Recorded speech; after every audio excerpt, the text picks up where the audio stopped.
सदगुरु जोगी पीर धाम से समझेंगे कि निंदा, चुगली, आलोचना, परदोष, इसमें क्या फर्क होता है। निंदा क्या होती है, चुगली क्या होती है।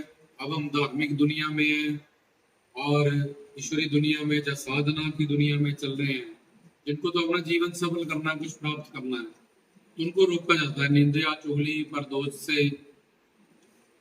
ये होते ही क्या है ये सारी चीजें। तो चुगली होती है कि समझो किसी ने लाल सूट पहना और तुमने बता दिया जी गुरु को जाके जा किसी और को तो हरा जा आपस में संसार में कि वो तो हरा सूट पहना, अब उसने लाल सूट पहना, तुमने हरा बताया सूट जाके। और दूसरा निंदा, एक तो जो बात एक बंदे ने बोली है वो बात तुमने वैसे नहीं बताई, जैसे हरा सूट था तुमने लाल बता दिया इतना, और प्लस 5-7 बातें अपने से और जोड़ दी, अपनी खुंदक उसके साथ तुम्हारी कोई थी जो तुम उसको पसंद नहीं करते थे, तुम्हारे हाथ में मौका आ गया तो तुम एक बात उसने ऐसी गलत की जैसा कुछ था, पहले तुमने उसको भी उलट घुमा के बताया, उसकी चुगली की। अब तुमने 5-7 बातें अपने से जोड़ दी, अब ये निंदा। जो था उसको वैसे नहीं बताया, उसको गलत बताया, और प्लस अपनी पुरानी रंजिश या इसने भी ऐसे किया था जैसे मैं इसको, और 5-7 बातें खुद से जोड़ के और बता दी। तो निंदा एक होती है आलोचना, आलोचना का पाप नहीं होता। तुमने जो जैसा देखा गुरु ने पूछा वैसा बता दिया, तुमने बात को बदला भी नहीं, अपने से बढ़ाया घटाया भी नहीं कि मैंने ऐसा देखा और ऐसा बता दिया। क्योंकि जब हम ईश्वरी दुनिया में, साधना की दुनिया में होते हैं, हमें बड़ा कंटेंटिव, हम गुरु से भगवान से कोई पर्दा भी नहीं रख सकते हैं, और क्योंकि गुरु के सामने सारे पर्दे खोलने पड़ते हैं ईश्वर के सामने।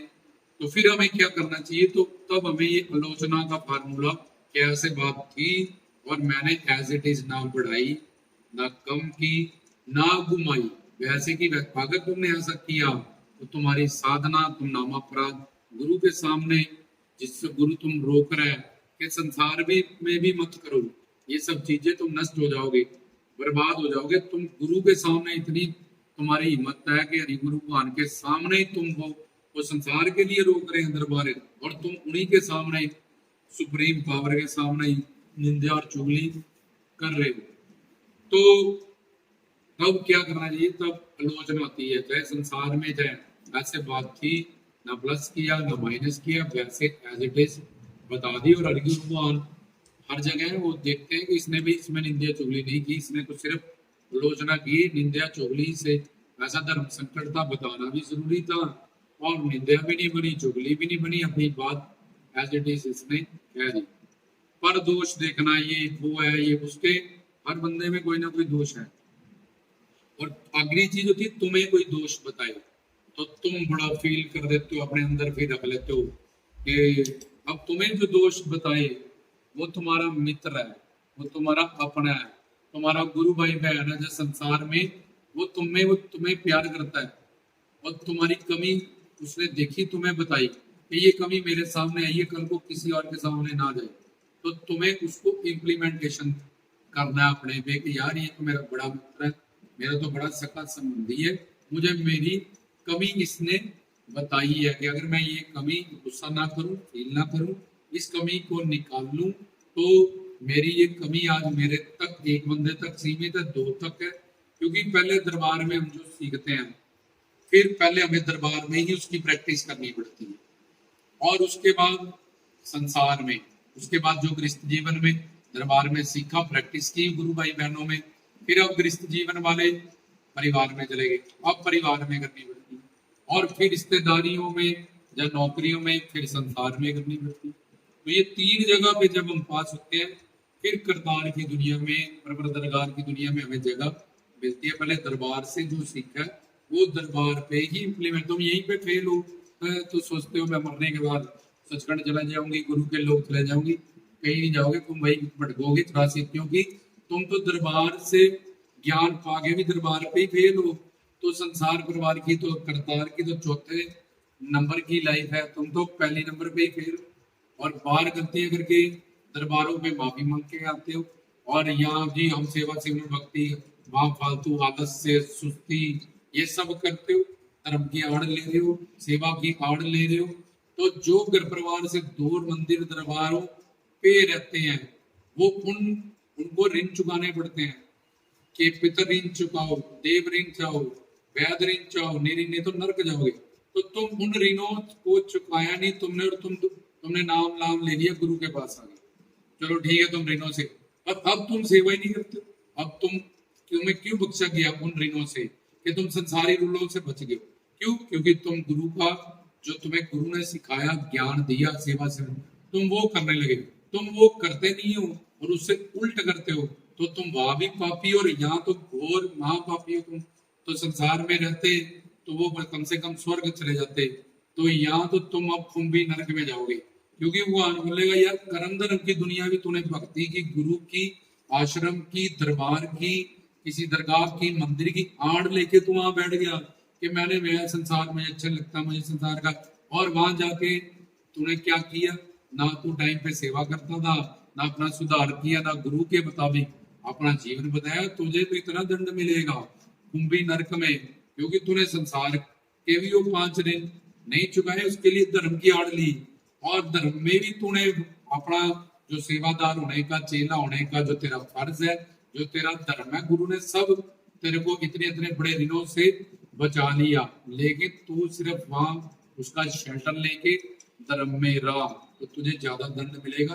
तू यहाँ का भी पापी हुआ, वहां का भी महापापी। ऐसे कम सजा मिलती संसार में, लेकिन अब दरबार में आके ऐसा कर रहा है, तो अब तुझे जब पुलिस वालों से लड़ोगे ज्यादा तुम्हें सजा मिलेगी। वहां तो पाप था, या महापापी घोर पापी तुम कहलाओगे। तो ऐसी गलती नहीं करते हैं। तो जो तुम्हें दोष बताए उसको तुमने अपने में से निकालना है, उसको अपना मित्र मानोगे। इसने भाई ये दोष मेरे में बताया, ऐसे नहीं ऐसे करो, तो मैं अगर इसको निकाल लूंगी तो कल को मेरे में ही क्वालिटी पैदा हो जाएगी। ये तो मेरा बहुत अपना है, जब मेरा मित्र है, ना कि उससे लड़ जाओ तुम बढ़ाइए। और पर दोष होता है कि जो दोष किसी में नहीं भी है वो जानबूझ के डाल के उसको दूषित करना है। ये रजतम माया के गुण के कारण। कौन सा दोष तुम्हारे में नहीं है? काम, क्रोध, लोभ, मोह, अहंकार, इच्छा, द्वेष, तृष्णा, 3 गुण, 4 दोष, 5 क्लेश। और क्या इज्जत है तुम्हारी? ना ब्रह्मा की तरह तुम्हारे पास ब्रह्म ज्ञान, ना सरस्वती बृहस्पति की तरह तुम्हारा दिमाग है, ना अप्सराओं के देवताओं की तरह तुम्हारे शरीर से खुशबू आती, ना गणेश की तरह तुम्हारी कहीं पूजा होती है। किस बात का तुम्हें अहंकार है? ना तुम्हारे पास अप्सराओं का भी रूप है नहीं है, ना तुम कामदेव की तरह सुंदर हो, ना तुम्हारी कोई प्रतिष्ठा है। किस बात की तुम्हारी बेइज्जती है? तो अपने अंदर कमी देखो। हम अपनी कमियों को निकालना है, अपने आप को सुधारने आए हैं। इसलिए दोष वो देख सकता है जो खुद मायातीत हो, मायाधीश हो। और वो भी नहीं देखते जिनके अंदर दोष नहीं है, गुरुओं पीरों संतों फकीरों के अंदर। वो अपने आप को नीच नमाना, दूषित, कुटिल सब कुछ कहते हो, तुम अकड़ जाते हो थोड़ी सी बात तुम्हें कोई कह दे। तो इसलिए निंदा, चुगली, आलोचना और जो हमें दोष बताए उस दोष को हमने निकालना होता है। वो हमारा अपना होता है, वो हमसे प्रेम करता होता है। तुम ऐसे नहीं ऐसे करो, उसको होता है आज तो ये बदलेगा, कल 10 बंदों में, दरबार में, परिवार में, संगत में इसकी इंसल्ट नहीं होगी। तो उसको हमने निकालना होता है। उसको अपना मित्र मान लो, उसको अपना साथी मानो, उसको अपना प्रेमी मान लो। और परदोष देखने से, जब तुम किसी में दोष देखोगे, उसमें दोष है, अपने अपने कर्म का वो सजा ले लेगा। तुम सिर्फ आलोचना कर सकते हो, ऐसा था जी, ऐसा किया मैंने, इतना देखा, इतना बना।